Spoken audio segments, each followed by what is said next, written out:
In today's video, I'm going to teach you how to add guests in Google Calendar 2026. Let's start by opening Google Calendar in your web browser and signing into your account. On the main calendar view, look to the top left area and click the Create button, then choose Event. This opens the event editor where you'll set everything up. Give your event a clear, descriptive title so guests immediately know what it's about. Next, set the date and time. You can make it an all-day event if needed, or pick a specific start and end time. Take a moment to confirm your time zone.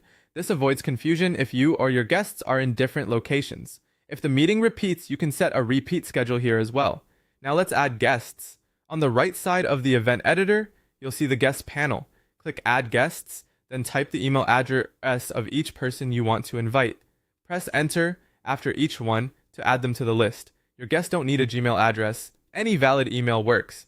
As you add people, you can manage permissions just below the guest list. Choose whether guests can modify the event, invite others, or see the full guest list.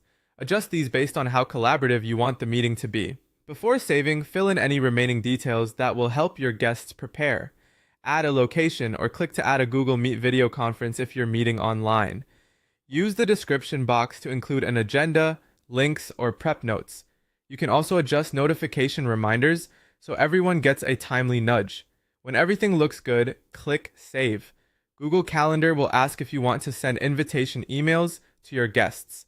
Choose Send so they receive the invite and can respond with yes, no, or maybe. You'll see their responses update in the event automatically. There's also a simple way to add guests to an event you've already created. Find the event on your calendar and click it to open the event details. Select Edit if needed to open the full editor. In the same guest panel on the right, click Add Guests, type the email addresses, and press Enter to add them. Click Save, then send the update so the new guests receive an invitation and existing guests are notified of the change if applicable. That's it. You've learned how to add guests while creating a new event and how to add them to an existing one with the key settings that make your invites clear and professional.